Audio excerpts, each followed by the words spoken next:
Salut, salut, et oui, Rebecca, toujours là pour le défi. Lecture de la Bible de l'aurore au crépuscule. On lit la Bible de la Genèse à l'Apocalypse, 10 minutes chaque jour.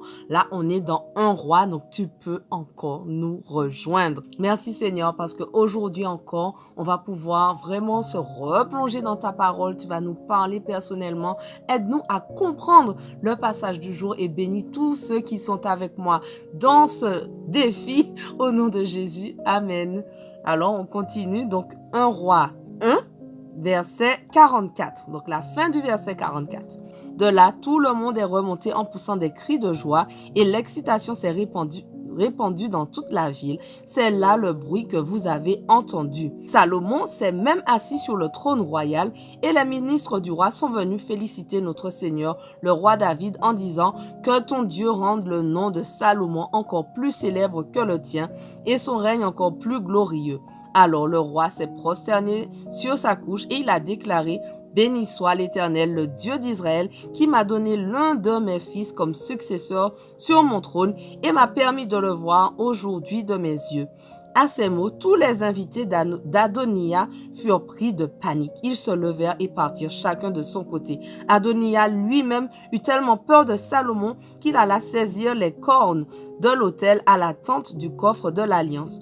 On vint dire à Salomon: voici que par peur du roi Salomon, Adonia est allé saisir les cornes de l'autel en disant que le roi Salomon me promette aujourd'hui sous serment qu'il ne me fera pas mettre par l'épée. Salomon répondit: s'il se conduit en homme loyal, pas un seul de ses cheveux ne tombera à terre, mais s'il agit de manière coupable, il mourra. Puis le roi Salomon envoya des gens pour le faire descendre de l'autel. Adonia vint se prosterner devant le roi Salomon qui lui dit: tu peux rentrer chez toi. 1 Roi 2. David approchait de sa fin. Il fit ses dernières recommandations à son fils Salomon en ces termes: voici que je vais bientôt prendre le chemin que suit tout homme. Montre-toi courageux et conduis-toi en homme. Suis fidèlement les ordres de l'Éternel ton Dieu, en marchant dans les chemins qu'il a prescrits et en obéissant à ses lois, ses commandements, ses articles de droit et ses ordonnances tels qu'ils sont consignés dans la loi de Moïse. Alors tu auras du succès dans tout ce que tu entreprendras et partout où tu iras. Et ainsi l'Éternel accomplira la promesse qu'il m'a faite en me disant: si tes descendants veillent sur leur conduite pour vivre fidèlement selon ma volonté de tout leur cœur et de tout leur être, il y aura toujours l'un d'entre eux sur le trône d'Israël. Par ailleurs, tu sais tout ce que m'a fait Joab, fils de Tserouïa, et ce qu'il a fait à 2 chefs des armées d'Israël, à Abner, fils de Ner, et à Amasa, fils de Yéter.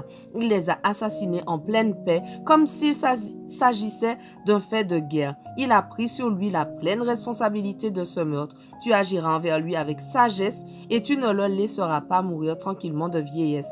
Mais n'oublie pas de traiter avec bonté les fils de Barzillai, le Galadite, compte-les parmi ceux qui mangent à la table royale, car ils m'ont secouru avec bonté lorsque je fuyais devant ton frère Absalom.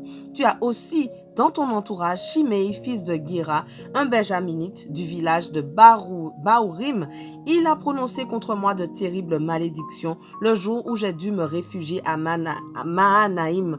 Mais lorsqu'il est venu à ma rencontre vers le Jourdain à mon retour, je lui ai juré au nom de l'Éternel que je ne le ferai pas mourir par l'épée.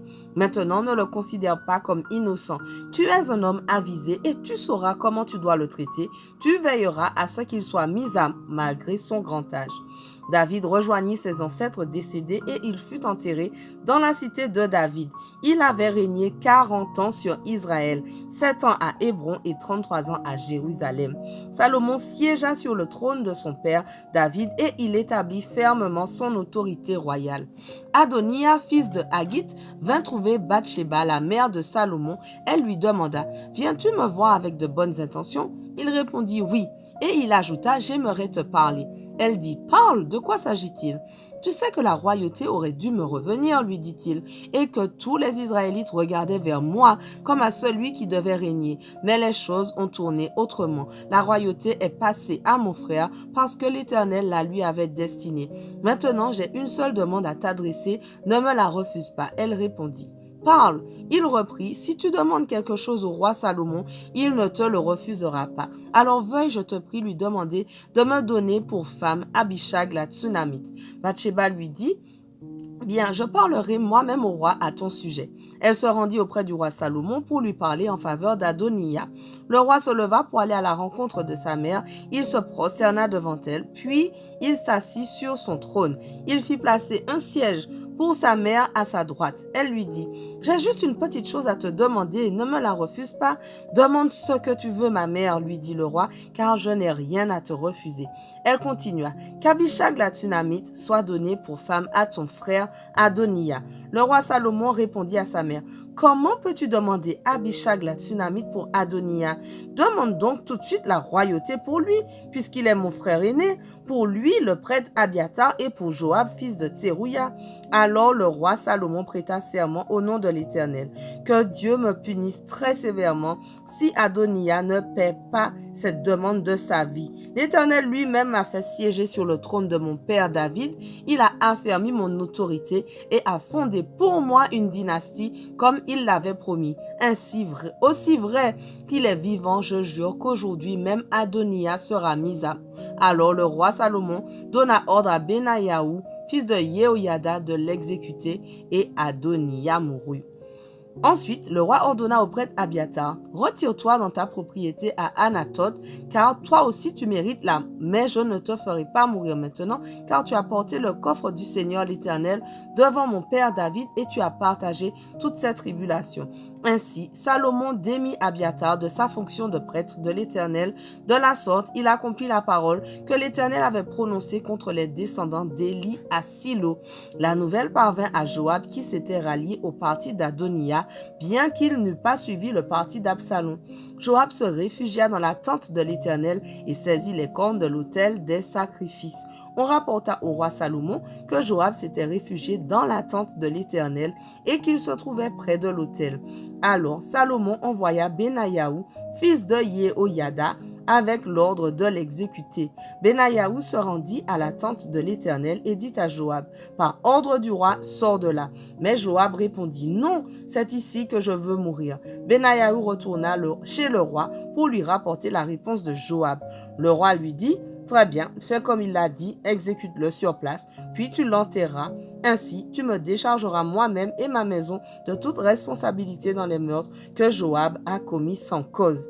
L'Éternel fera retomber sur lui la responsabilité de l'assassinat de 2 hommes plus justes et meilleurs que lui, Abner, fils de Ner, chef de l'armée d'Israël, et Amasa, fils de Yéter, chef de l'armée de Juda.